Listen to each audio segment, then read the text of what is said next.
I do not know Mr. Urenda, Your Honor. He was brought as a plus one? He was brought as a +1 to my housewarming party by a friend from work of mine, Cindy.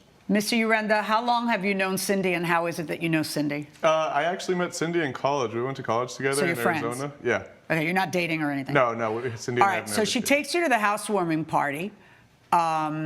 She takes him to the housewarming party. And what happens? What goes wrong? I had no problem with Cindy bringing a guest. She told me that he was new to town and she wanted to introduce him to people, and I said, absolutely, that's perfectly fine. I wanted him to have a nice time.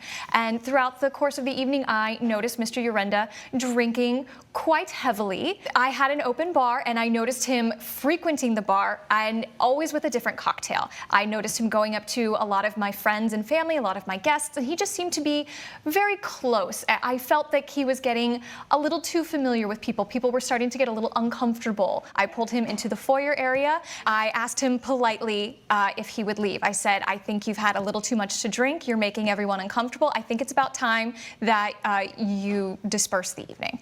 And he did not appreciate that at all. He got very agitated. Okay, that's a conclusion. I need the facts. What was it he said or did that made you think he was agitated? He told me, I am not drunk.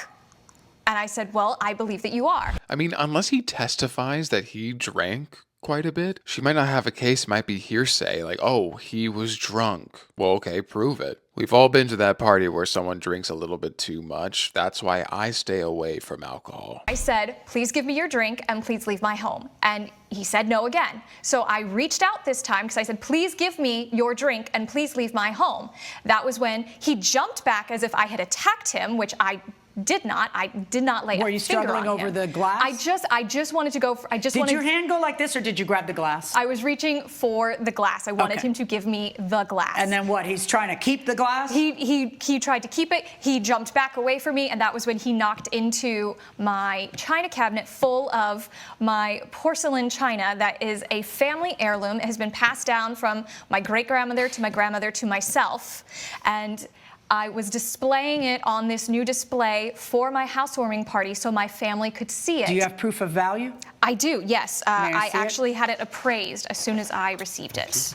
Okay, like, I do feel bad for her, but the thing is why do you put it on display? Fine china is meant to be used in very special circumstances, and if you put it on display, it could be knocked over.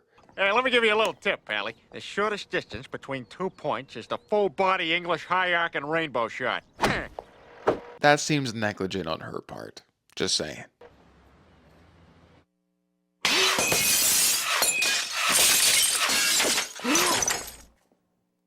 I know what you're thinking. Mr. Urenda, tell me what happened. I would say I'd probably had like about 3-4 drinks. Once I had my 4th drink, Miss Grant pulled me to the side in her foyer. She kindly asked me if I was drunk, and I explained to her that I'm not. She might have misunderstood me being drunk. I'm a pretty clumsy person. And I will admit I was drinking because I could be awkward around new people, so drinking kind of helps. How many drinks did you have? I would say 4, including the beer. What kind of drink? I had a shot with the group, so we had a group shot. Then we had margaritas. And then I had an old fashioned, and I wanted to end it with the beer. So when do you always mix like that? Yeah. Yep, that's me. You're probably wondering how I ended up in this situation. I mean, unless he testifies that he drank quite a bit. So we had a group shot, then we had margaritas. Might be hearsay, and then like, I had oh, old fashioned, he was and drunk. I wanted to end Well, it with the okay, beer. prove So it. Do you always mix like that? Yeah. What happened then? She tells you, you are drunk, I need you to leave my house. If you're not drunk, and a person says, I want you to leave my house, why don't you say, I'm sorry you feel that way, here's your drink, I'm leaving, can you please tell Cindy to meet me outside? Why wouldn't that be your reaction? I was planning on leaving after, but she aggressively tried to take my beer away from me. So what did she do? Show me what she did with your hands, what she did. So she had her hand like this, going towards the beer, and she was very aggressive. So when she did that, I stepped back, trying to avoid her, and I accidentally bumped into her china cabinet. And broke her $6,000-something china, because I'm looking at the appraisal of it. It's super rare. Which she forced me into. That sounds like a confession to me. I mean, I guess you could say that her aggressively coming after him caused him to bump into it, but I don't know, man. You mean to tell me that you mixed all that alcohol together and you weren't at least a little bit tipsy? Like, you're a big dude, sure, but you're not that big. Well, he's fairly intelligent. Then we had margaritas. He's full of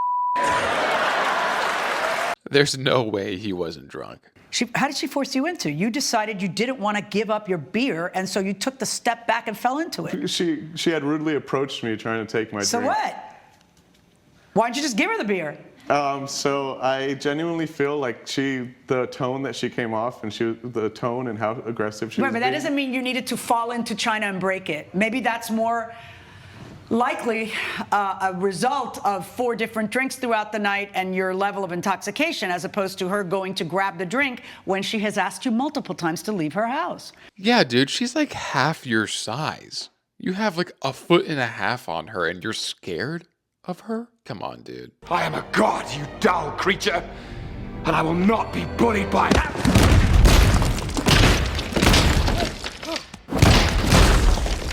Dude, you're going to pay her $6,476. Verdict for the plaintiff. That is the most expensive beer you've ever had. All rise. Yep, I would have to say that I agree with that judgment because he never provided any proof that he wasn't drunk. He actually testified that he had 4 different alcohols and drank it all. Shots, margaritas, old-fashioned, and a beer. Come on, dude. Maybe you're not wasted, but you're a little tipsy, dude. What do you guys think about the judgment? Do you think it was too much, too little, or just right? I would love to know your thoughts. Let me know. Love ya. Puny God.